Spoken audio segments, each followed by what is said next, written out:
Maestro, tengo una duda rápidamente. Mire, Sí. yo hace 2 ciclos escolares tuve a primer grado. Estos niños ahorita están en tercero. Y Ujú. ahora la situación con la maestra que tienen es de que son unos niños tremendos, de que no obedecen, que no hacen caso. A mí me llama la atención mucho porque, pues sí era un grupo desafiante, sobre todo porque era primer grado cuando los conocí, Ajá. pero fue cambiando la situación y yo no sé si eso tenga que ver con pues, con las creencias o con lo que tú piensas acerca del grupo. Para mí fue un grupo dentro de lo que cabe tranquilo, que al final terminó casi leyendo todos.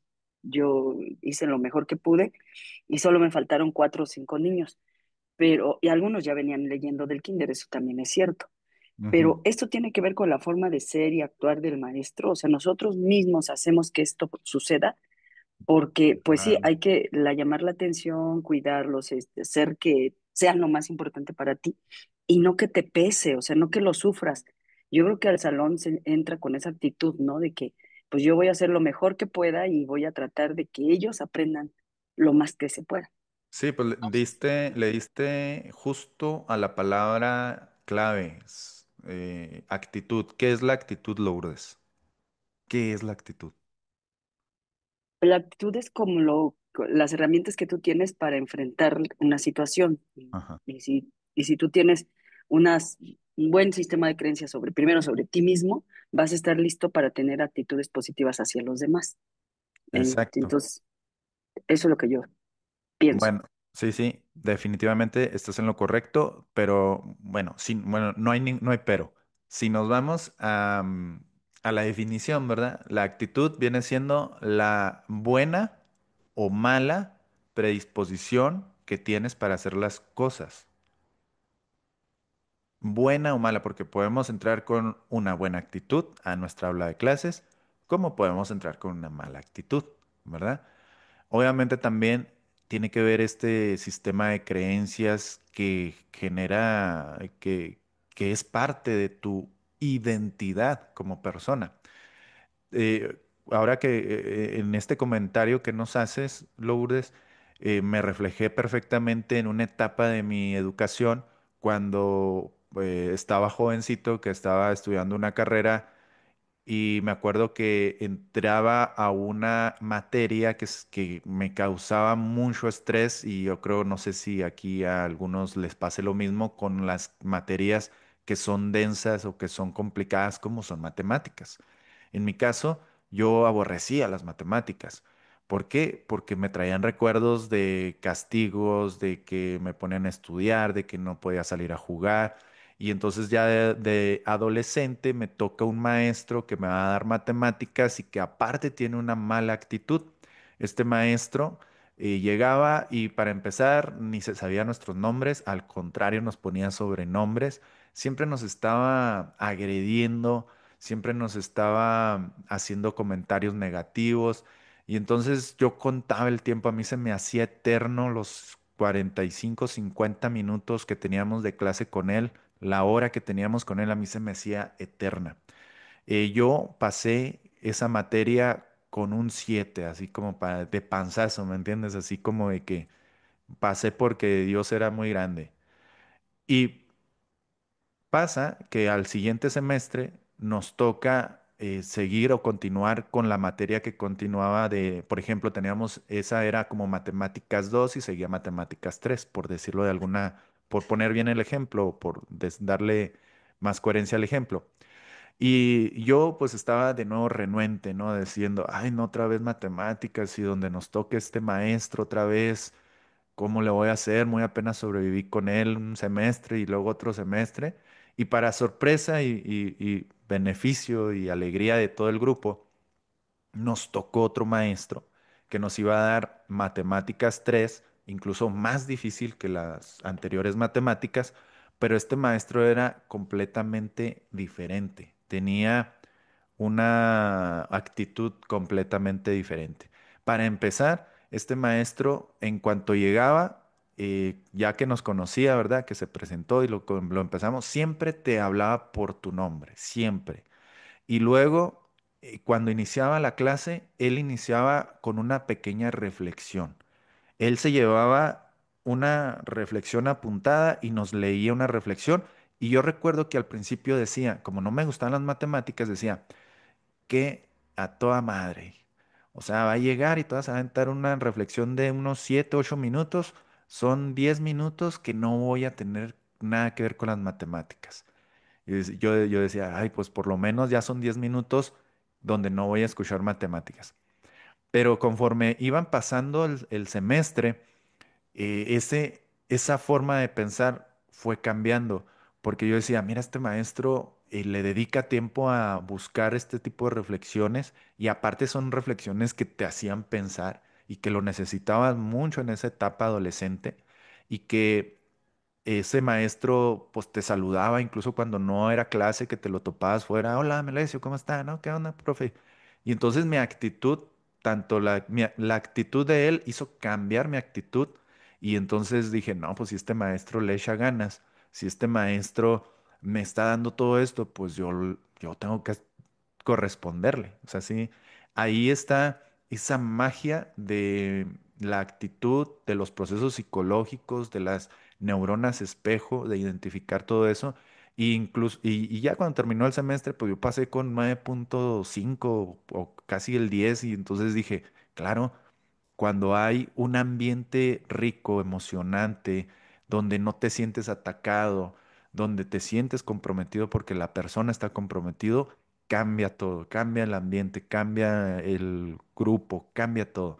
Entonces, ahí creo que si nosotros hacemos un poco de reflexión, seguramente vas a encontrar este tipo de ejemplos en tu vida sobre la educación y en cómo la viviste, porque todos pasamos por maestros buenos y maestros malos. Sí, Quique, no hay problema. Recuerden que esta clase va a quedar grabada para que posteriormente pues ustedes la puedan repasar. Incluso, déjenme les comento de una vez porque como les decía, tuvimos algunos problemas de inicio técnicos, pero ya los corregimos, pero apenas empezó a grabar la clase. Entonces, a partir de aquí se empieza a grabar la clase.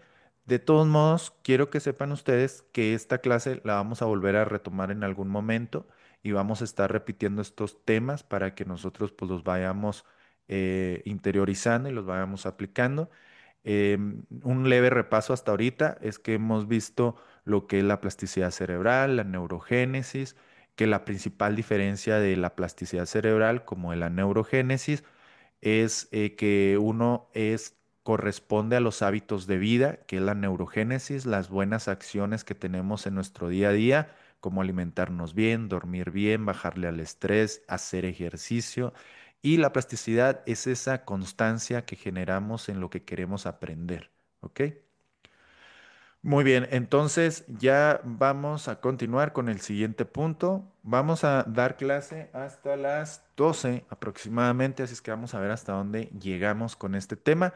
La plasticidad cerebral tenemos aquí algo de la definición, que la plasticidad cerebral es la capacidad de nuestro cerebro para modificarse, ya lo hemos estado tocando aquí, pero cada experiencia emocional o aprendizaje deja una huella física en nuestras redes neuronales, una impronta. Hay que recordar esto o hacer esta variación, compañeros.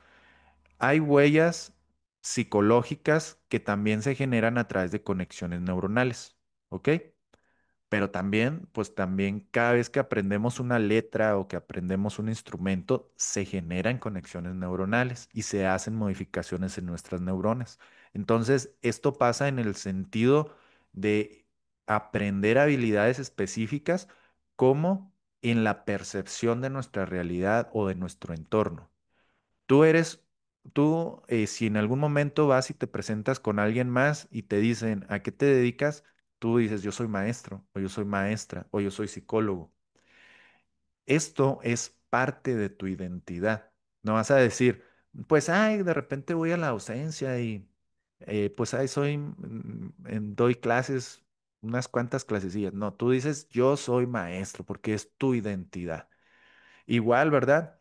Estos términos o son muy interesante entender todo esto porque cuando una ideología forma parte de tu sistema de creencias y de tu identidad, te hace cada vez más renuente a aprender cosas nuevas.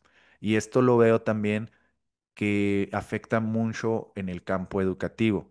Muchos maestros también se sienten atacados cuando alguien ajeno a la docencia quiere venir a compartir algo que él ha aprendido también referente a la educación. ¿Cómo me vas a venir a decir tú cómo enseñar? O sea, nadie viene a enseñar a nadie, bien, vengo a aportarte desde las neurociencias cómo podría ser la educación. ¿Qué es lo que pasa ahí?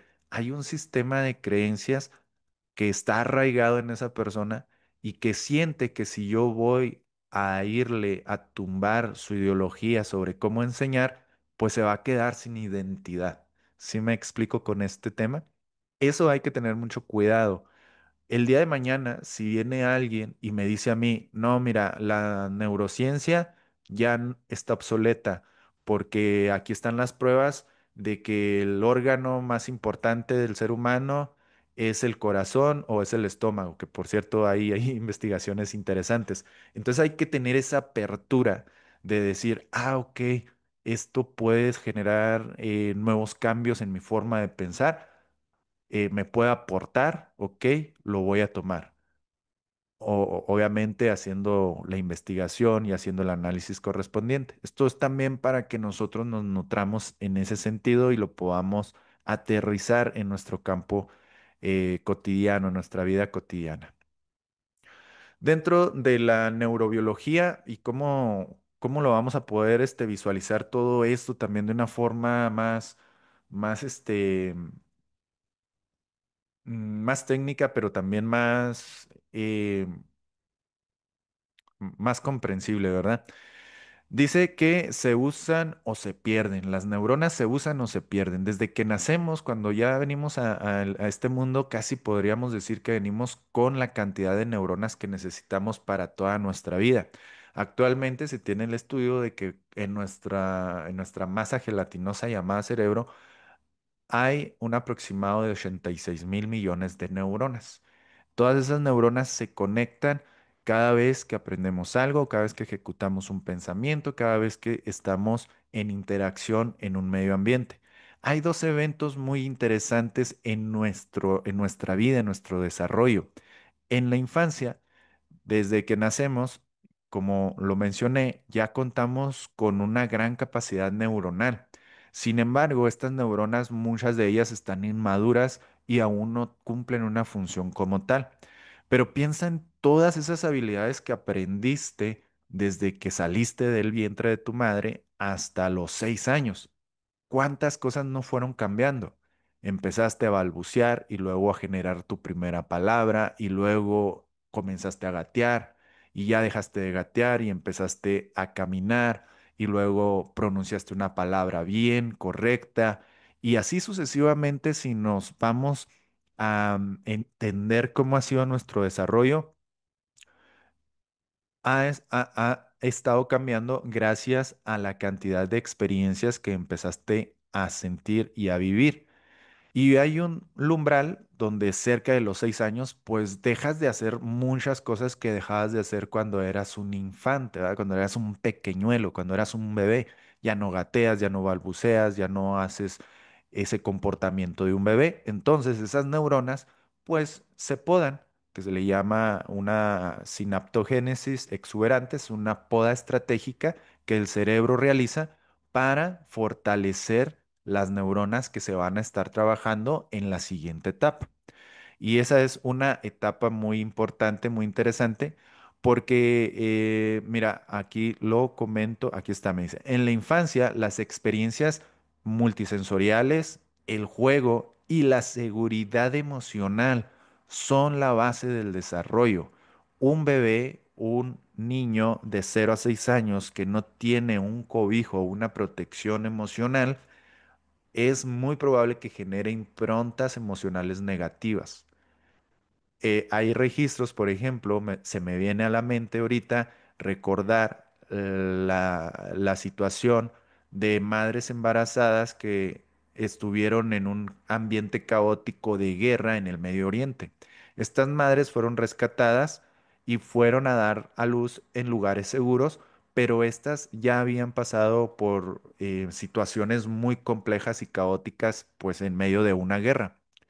A estos niños se les dio una crianza normal, sin embargo, se detecta que tienen serios problemas de aprendizaje. Es decir, incluso antes de nacer ya se percibe el medio ambiente y la seguridad emocional es un factor muy importante. En su curso van a encontrar un video recurso que se llama es de un neuropediatra llamado Boris Cyrulnik. Les encargo mucho que se lo avienten. Aquí también en esta clase se los voy a poner, pero en alguna de las clases dentro de tu curso está también ese video para que por favor lo tienes que ver. Él habla precisamente de este tema, de cómo muchas situaciones cotidianas pueden generar hasta un trauma. ¿Y qué es un trauma en un niño? Pues si nos vamos a las neurociencias, es como si fuera un apagón dentro de tu cerebro, es como si se apagara algo, es como si ya no puedes conectar esas neuronas. ¿Cómo se puede cambiar? Obviamente cambiando contextos, dando apoyo emocional y generando, pues ya sean estrategias específicas cómo utilizar pues algún campo de la educación emocional, ¿verdad? Bueno, y aquí nos dice también que durante los primeros años de vida, especialmente dentro de los dentro de los 3 y 6 años, se produce un proceso llamado sinaptogénesis exuberante, donde se forman muchas conexiones sinápticas entre las neuronas. La adolescencia es un segundo periodo crítico de reorganización cerebral. Durante esta etapa, el cerebro realiza una poda masiva de conexiones sinápticas, sobre todo la corteza prefrontal. En la adolescencia es el segundo periodo crítico. También existe una poda neuronal. Cuando ya llegamos de los 12 a los 20 años, hay una poda neuronal para fortalecer la parte frontal de tu cerebro. La parte frontal, llamado córtex prefrontal, es el responsable de la toma de decisiones, la planificación, la empatía y el autocontrol. Pero esto no significa que de los 12 en adelante empieza a funcionar esta parte de nuestro cerebro. Lo que significa es que de los 12 en adelante es un poco más visible, pero sigue estando esta carencia, ¿verdad? De toma de decisiones, de dificultades. Veamos a un joven, ¿verdad? De 15 y 6 años que sus decisiones o su forma de estar en el riesgo de equivocarse, ¿verdad? Pues es mucho más intensa. Y lo podemos ver en jovencitos que andan en una moto a 100 kilómetros o 120 o 30 kilómetros y sin casco. Esa parte del autocontrol, del autodominio, apenas está madurando, incluso termina de madurar hasta los 25 años aproximadamente. Incluso puede llegar hasta más. En la adolescencia se necesita acompañamiento emocional, motivación y espacios donde el joven pueda tomar decisiones y reflexionar, porque su cerebro también en esa etapa se está reconfigurando. ¿Dudas, preguntas, compañeros? ¿Hasta aquí? Pues Todo depende. bien, gracias a Dios. Todo bien, perfecto. Entonces, desde que nacemos hasta el momento en el que estamos ahorita, hay conexiones neuronales. Depende todo del entorno y de la capacidad de vivir experiencias que podamos tener para desarrollar nuestro máximo potencial y todas las habilidades.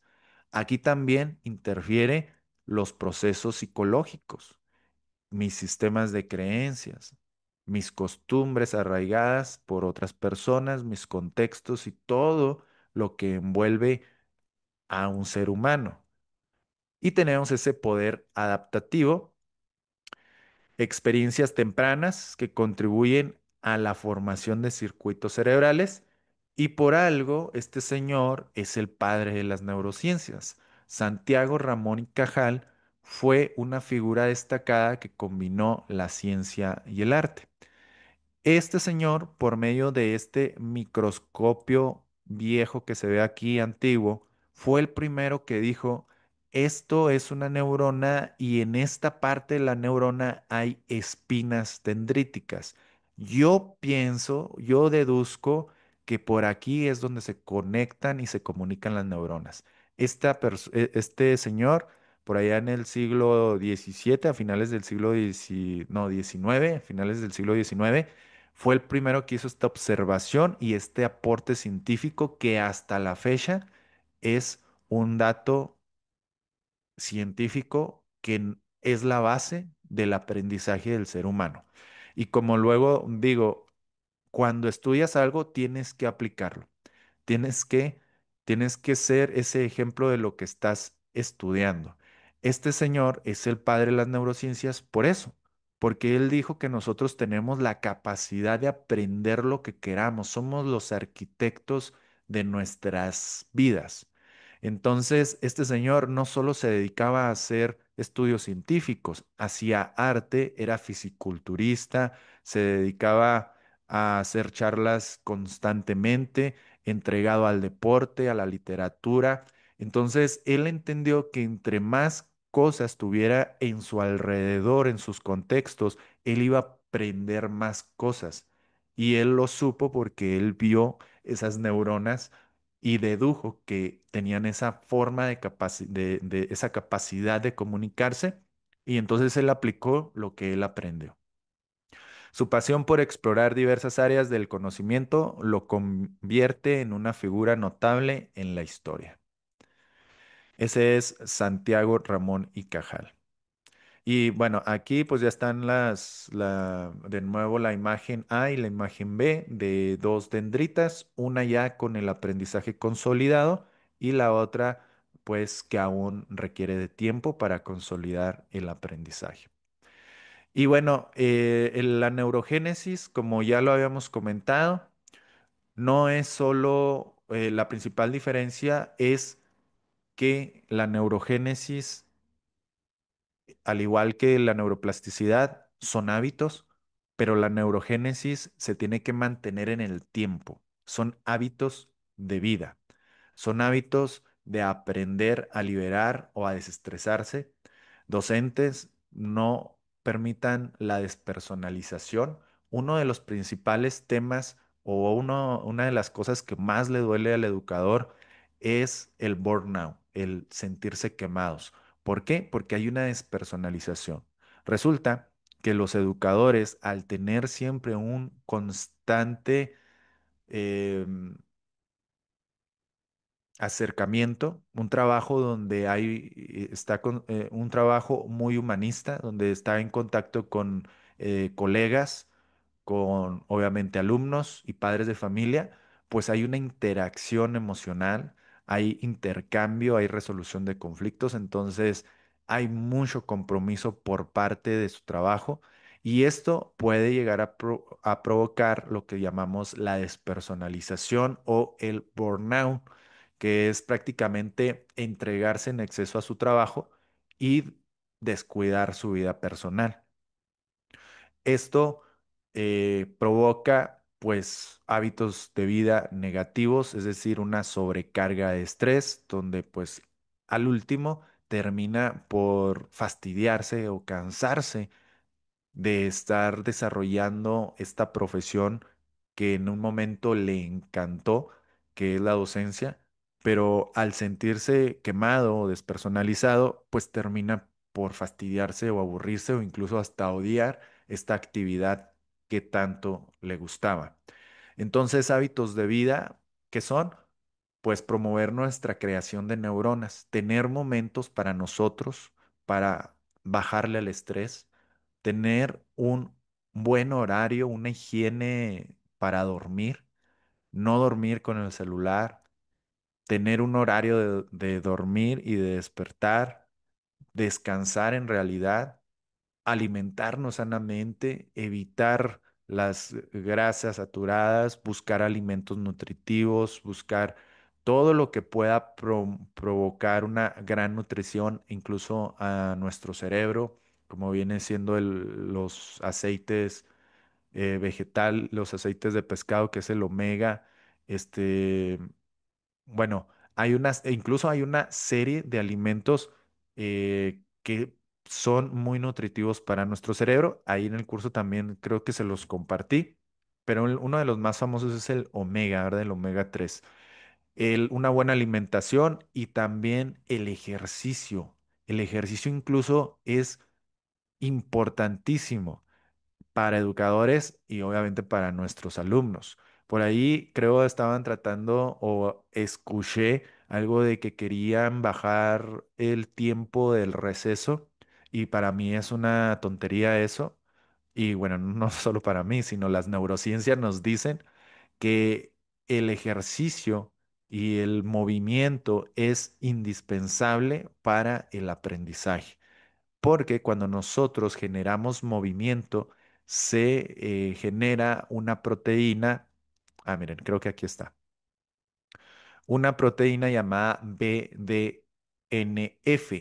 Esta proteína es básicamente un fertilizante que va directo para la creación de las neuronas. Por eso es muy importante que nosotros tengamos hábitos de ejercicio, que si te levantas en la mañana a correr o a caminar, obviamente también a caminar a paso apresurado, no se trata nomás de estar ahí moviéndose, se trata de generar un movimiento exaltado en nuestro pecho para que nuestro corazón bombee lo suficiente sangre y que también se perciba este movimiento en todo nuestro cuerpo y se genere la segregación de la proteína BDNF. Estrategias neuroeducativas para entrenar la mente. El cerebro se fortalece con hábitos que estimulan su plasticidad. Uno de ellos, respirar conscientemente, hace que regules tu estrés y mejora la atención. El mindfulness conecta emoción y razón. El mindfulness, que es esta capacidad que podemos, o es una herramienta, mejor dicho, es una herramienta que podemos usar para tener una mayor atención al momento. El ejercicio físico libera esta proteína llamada BDNF, impulsando la memoria y la neurogénesis. Una alimentación saludable nutre las neuronas. El contacto social y el trabajo cooperativo elevan la dopamina y la oxitocina. Fíjate aquí en este punto, el contacto social y el trabajo cooperativo elevan dos neurotransmisores muy importantes dentro del aula de clases. Si tu alumno siente que pertenece a un grupo y que puede aportar algo, se genera o se segrega la dopamina y la oxitocina. La oxitocina es eso que nosotros sentimos cuando estamos en compañía. Por ejemplo, cuando vas con tus amigos, te sientes bien, te sientes acompañado. Cuando le das un abrazo a tu hijo, a tu hija, a tu pareja, cuando estás con personas que te aprueban, ahí se segrega la oxitocina. Y el contacto social, pues es todo esto y eleva también la dopamina. La dopamina, pues es este neurotransmisor que también te da la recompensa ante haber alcanzado un objetivo. Si, por ejemplo, si pones un trabajo o un reto cognitivo a tus alumnos y ellos lo logran y aparte funciona para todos o contribuye para todos, se segrega la dopamina y la oxitocina. Y por último, pues la creatividad, que es la que mantiene al cerebro flexible y motivado para seguir aprendiendo. Dice por aquí Lourdes, le cuento rápido que en mi escuela, por el miedo a los accidentes, nos obligan a tenerlos en una área asignada sin correr.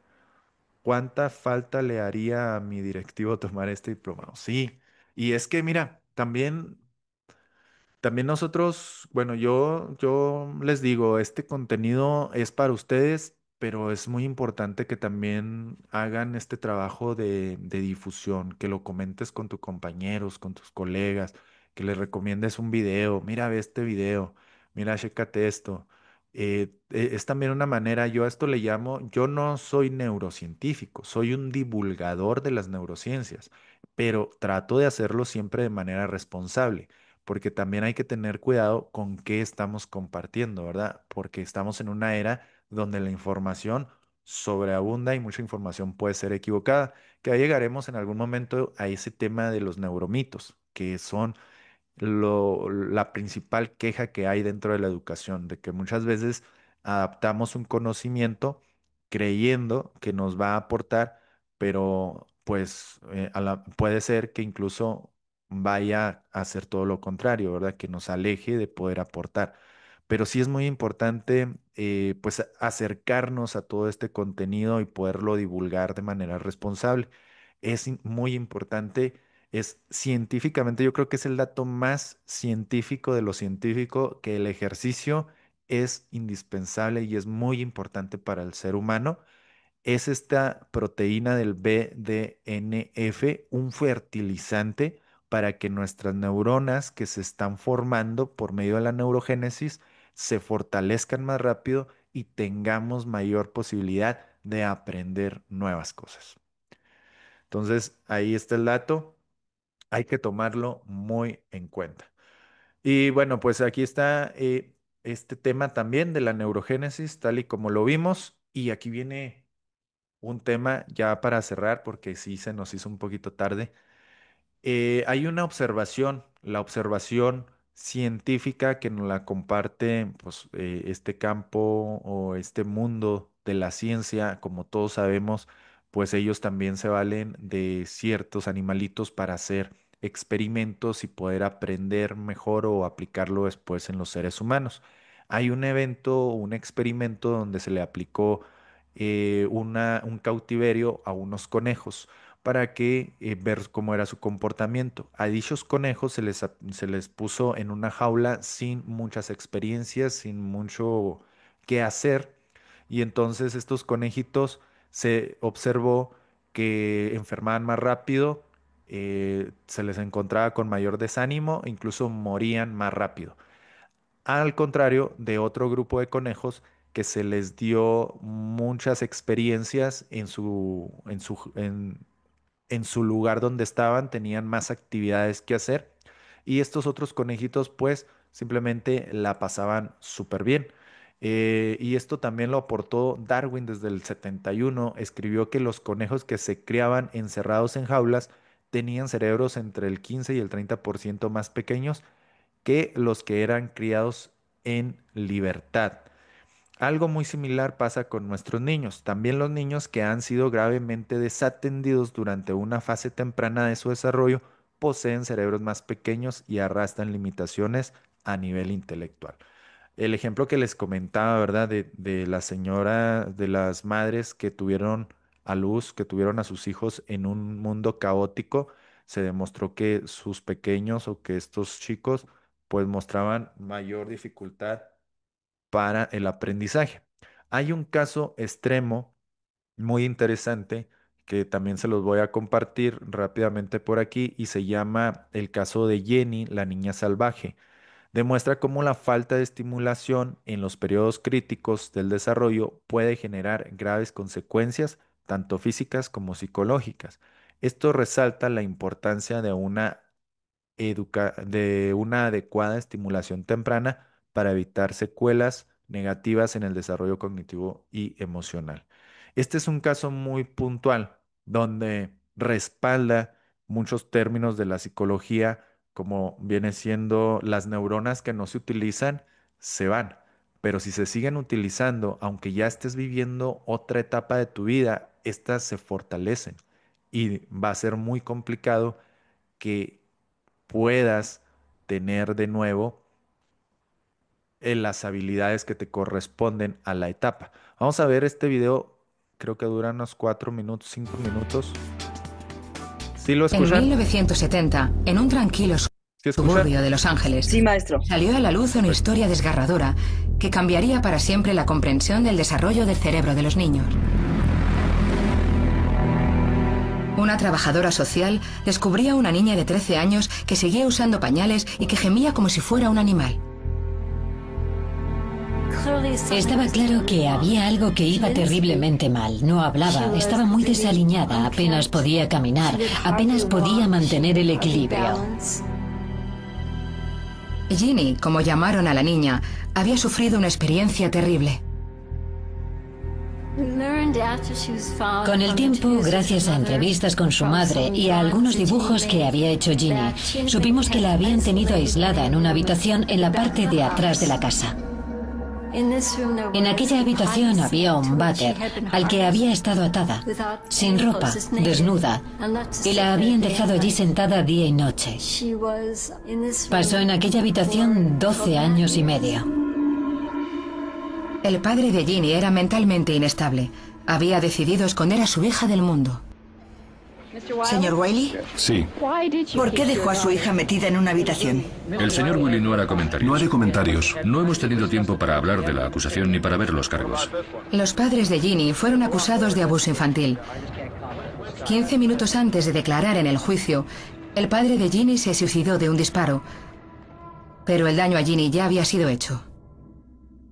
Había pasado toda su infancia prácticamente aislada.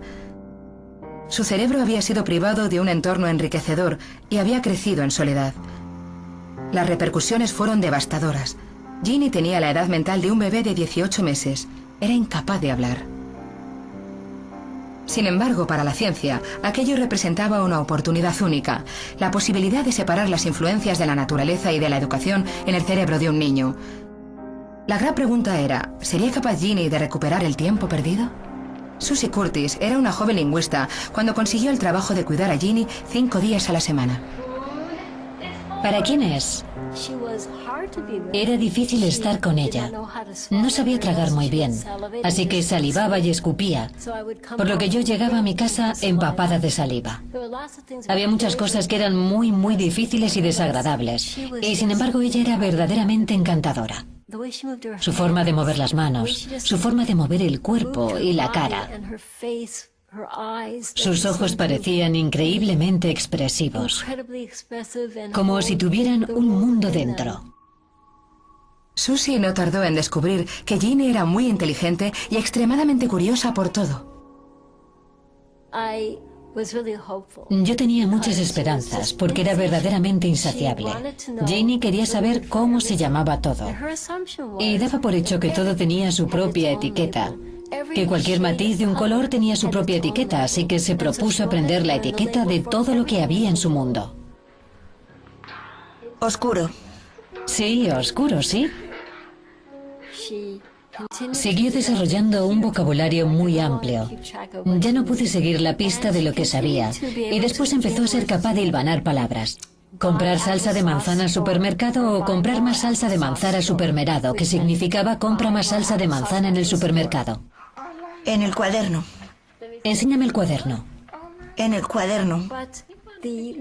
Pero lo que nunca pasó fue que utilizara lo que sabía de inglés para formar una frase con sentido gramatical.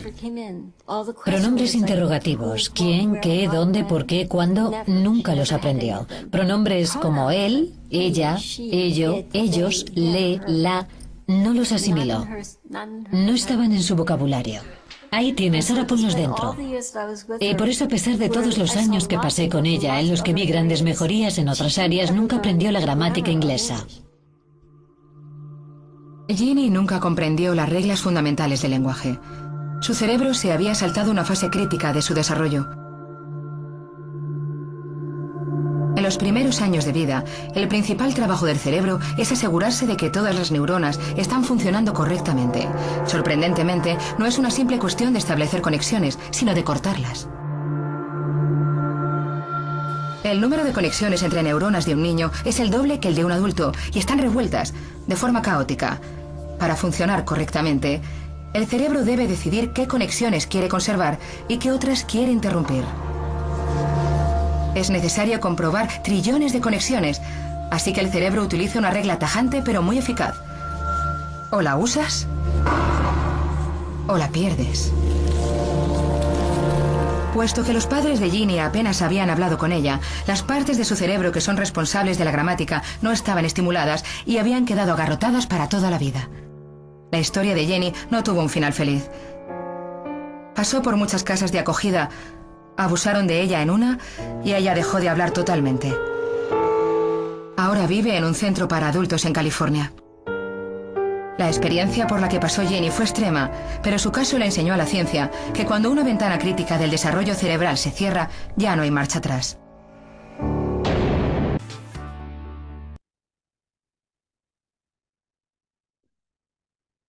¿Qué les parece esa historia, bueno, ese documental científico sobre la niña salvaje llamada Jenny?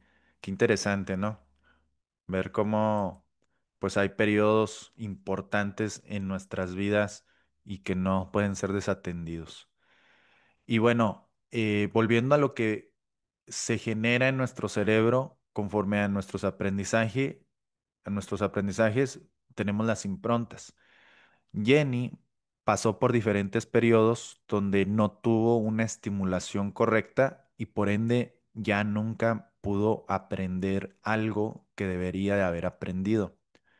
Y también en el sentido psicológico, pues pasó eh, el daño emocional del cual también ya no pudo sobreponerse ante ese evento. Aquí hay un aporte muy interesante de este señor que ven en la fotografía, se llama Konrad Lorenz. Él un premio Nobel, ganó un premio Nobel por este aporte que hizo de encontrar esta definición de las improntas. Les cuento rápido cuál fue su investigación. Él tenía una pequeña granja donde estudiaba sobre todo a los animales y especialmente a los patos. Y resulta que eh, tenía un grupo de huevos de una pato que él protegió y cuidó hasta que los patitos reventaron el cascarón y lo primero que vieron fue a Conrad Lorenz. Ahí observó el siguiente comportamiento. Los patitos, cuando observaron a Conrad Lorenz, lo seguían ya para donde quiera que él iba y lo identificaron como su figura de protección y de cuidado. Y para donde fuera Conrad Lorenz, los patitos lo seguían. Ahí fue donde él genera este concepto. La impronta, dice Lorenz, que acuñó el término impronta para definir unos patrones de conducta fijos que, según él, estarían genéticamente determinados y que se manifiestan dependiendo del ambiente particular de cada especie animal. Obviamente los patitos, aunque vieran otra especie y que vieran que Conrad Loren era otra especie, a él lo identificaron como tal, ¿verdad? Como su protector.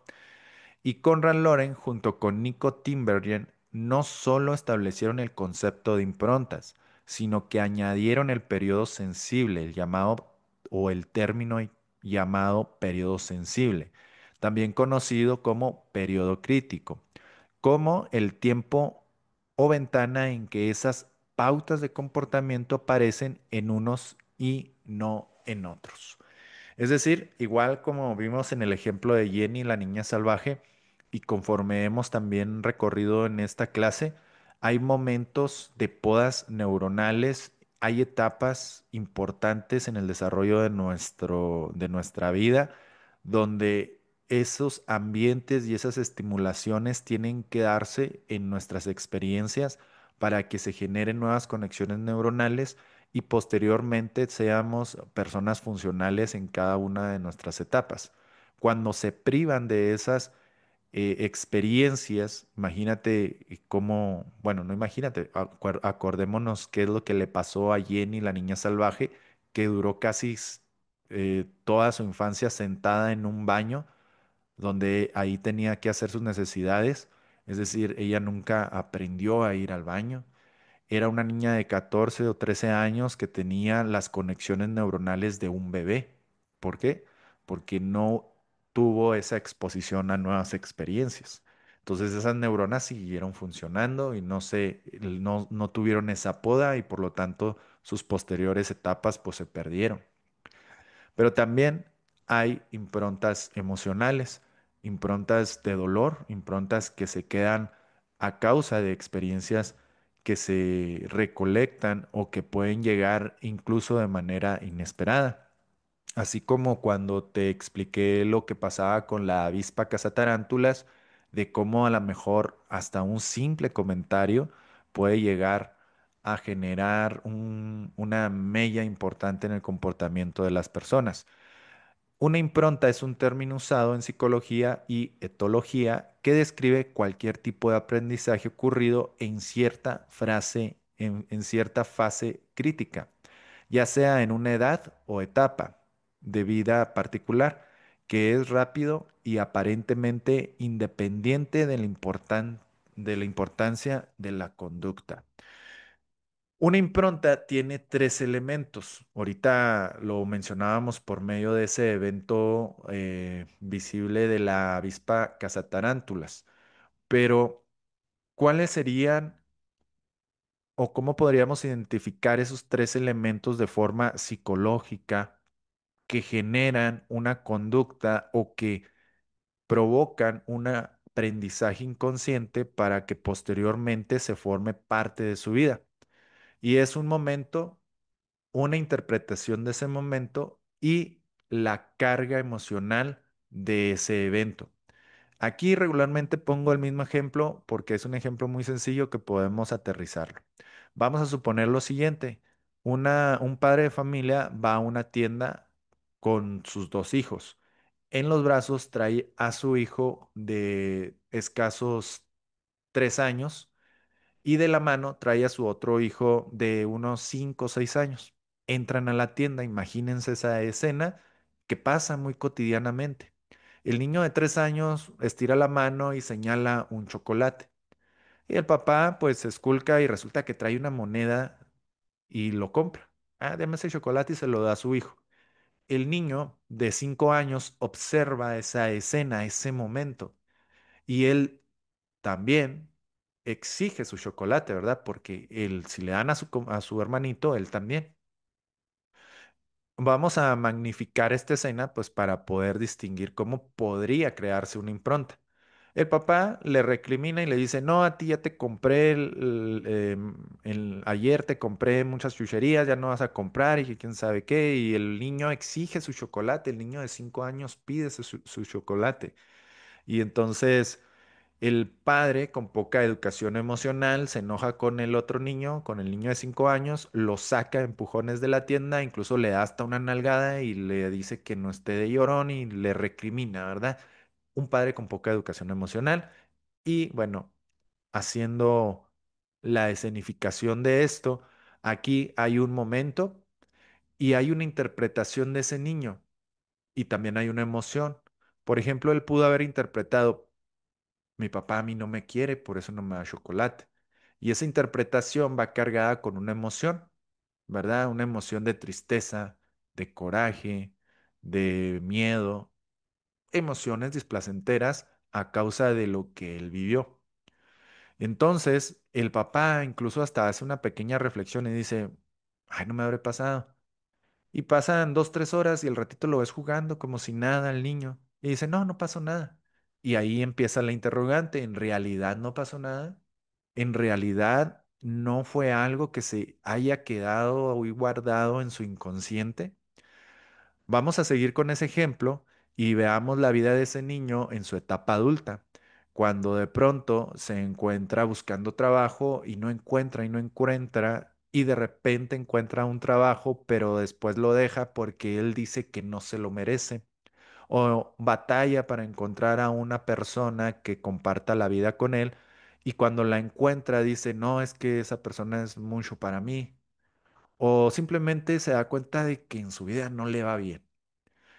Este niño, que ahora es un adulto, empieza a cuestionarse y a decirse, ¿por qué mi vida es una mierda? ¿Por qué mi vida me va tan mal? Ese sería el primer paso para identificar improntas negativas, improntas de dolor, conductas arraigadas o sistemas de creencia que no me hacen ser pleno. La interrogante, el darnos cuenta. Una vez que este niño se da cuenta de esto, es el momento en el que ya puede empezar a generar un cambio. Este niño, que ahora es un adulto, decide ir ahora a terapia y va con un terapeuta especializado, ¿verdad? Un profesional y comenta pues que no le va bien en su vida.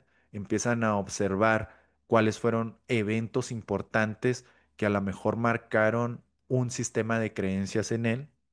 Y entonces, pues, obviamente esto todo ejemplificándolo para poderlo describir cómo son estos elementos de las improntas y cómo se forman en nuestras vidas.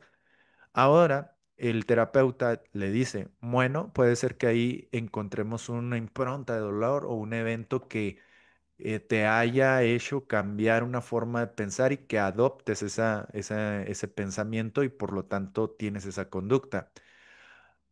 Para cambiar ese momento de dolor, ahora vas a ir de nuevo a ese evento de dolor y le vas a cambiar la interpretación. Es decir, gracias a que mi papá no me dio ese chocolate, hoy consigo las cosas por mí mismo. Gracias a que mi papá no me dio ese chocolate, hoy soy más autónomo. Y así, de esa manera ejemplificada, podemos empezar a cambiar improntas negativas o improntas de dolor que se generan a lo largo de nuestras vidas. Pero el primer paso va a ser siempre poder identificar algo que quiero cambiar o algo que me está frenando en mi desarrollo personal. Esas son las llamadas improntas. ¿Y cuántas improntas? Ahora les dejo a ustedes cuántas improntas no tenemos en nuestras aulas de clase y que sobre todo nosotros podemos generar dentro del aula de clases. Bueno, ya para ir cerrando, les dejo esta pequeña reflexión. Cada experiencia que vivimos modifica físicamente nuestro cerebro, las neuronas, esas pequeñas estructuras que nos permiten pensar, sentir y aprender, cambian con cada encuentro, con cada emoción y con cada enseñanza compartida. Pero estos cambios no solo se reflejan en sinapsis o espinas dendríticas, también dan forma a nuestro pensamiento, creencias y decisiones construyendo poco a poco nuestra identidad. Somos el resultado de lo que aprendemos, de lo que sentimos y de los entornos que nos rodean. Como educadores, no solo transmitimos información, moldeamos cerebros, corazones y futuros. Cada palabra, cada gesto y cada experiencia que ofrecemos deja una huella duradera en la mente y la vida de nuestros alumnos. Más que maestros o maestras, somos arquitectos de humanidad, sembradores de conocimiento y emoción, herederos y creadores de la sociedad que vendrá. Les dejo también, ya ahorita termino de grabar la clase, la vamos a remasterizar y la vamos a subir en la sección que dice clases en vivo. Al principio de esta clase, nos faltó grabar una parte, pero prácticamente todo este contenido fue lo que vimos. Al principio más bien fue como, pues rapport que usamos dentro de nuestra clase. Voy a ver si puedo rescatar algo para agregarlo. Les recomiendo esta última película, ya es sabadito, no se despersonalicen, profesores. Les recomiendo esta película, se llama El Profesor Hallan, incluso la encuentras en YouTube, ahí está disponible. Hoy sabadito, cómprate unas palomitas, algo rico y disfruta de una buena película que te va a dar una retroalimentación bien padre. Yo esta película la vi hace mucho, hoy que la volví a ver vuelvo a ver otro tipo de película, a ver tú qué encuentras ahora que comprendes algunos de los temas que hemos visto ahora, cómo relacionas ciertos temas de los que vimos hoy con esta película. El profesor Hallan, en esta historia seguimos a un hombre que comienza su carrera en la docencia de manera un tanto accidental, pero que con el tiempo desarrolla un profundo amor por su labor. A medida que avanza en su profesión, se transforma en un gran educador que más allá de enseñar contenido académico, se convierte en un agente de cambio y una fuente de inspiración para sus estudiantes, llegando a ser un pilar emocional en sus vidas. Bueno, ahí está la recomendación, compañeros. Les dejo esa recomendación. Muchísimas gracias, profe. Muy nutritiva la clase de hoy. Gracias por las aportaciones. No, pues muchas gracias a ustedes. Como siempre es un placer compartir con ustedes este espacio. Gracias a la tecnología, ¿verdad? Que nos permite tener también estos momentos de conectarnos desde acá, desde mi estado de Chihuahua, y por allá teníamos una compañera en Chiapas, de Jalisco, Soy yo, Lili, de sí, Chiapas. Chiapas. ¿Chiapas o Chiapas? Chiapas. Chiapas, Chiapas. Y sí. pues es lo bonito, ¿verdad? Que tenemos la posibilidad pues de poder compartir, de rebotar ideas y de nutrirnos en lo que nos gusta, en lo que nos apasiona, compañeros. Es un gusto para mí también poder estar aquí con ustedes. Pues ya terminamos nuestra clasecita. Espero que puedan, que se vayan de esta clase un poco más nutridos, que haya nuevas conexiones neuronales, que ustedes puedan aterrizar y bueno, em, pues no me queda más que decirles que tengan un excelente fin de semana, que la pasen muy bien. Por ahí, por el grupo, me voy a estar comunicando de nuevo cuando programe de nuevo otra clase para ustedes. Ahí nos vamos a estar poniendo en contacto. Recuerden, por favor, que estas clases son de retroalimentación, son de repaso para su curso. Ustedes ya tienen su acceso, ya tienen su nombre de usuario y su contraseña y el enlace a la plataforma. Si por alguna razón no has podido entrar porque puede ser que tengas algún error en tu acceso, comunícate con mi compañero Jaime Villalobos y él te dará soporte en todo eso. Este, también tenemos un enlace, ahí también en tu acceso se te pasó un enlace que dice atención alumnos. Ahí yo estoy también regularmente al pendiente por si tienes alguna pregunta específica sobre algún tema, ahí te puedo apoyar. Y también en la caja de los comentarios de tu curso, en la parte de abajo de cada video, hay una caja de comentarios donde puedes dejar tu participación. Ahí sí tarda un poco más en contestar, pero regularmente estamos ahí, revisándolos. Bueno, compañeras, compañeros, ¿algo más que gusten compartir?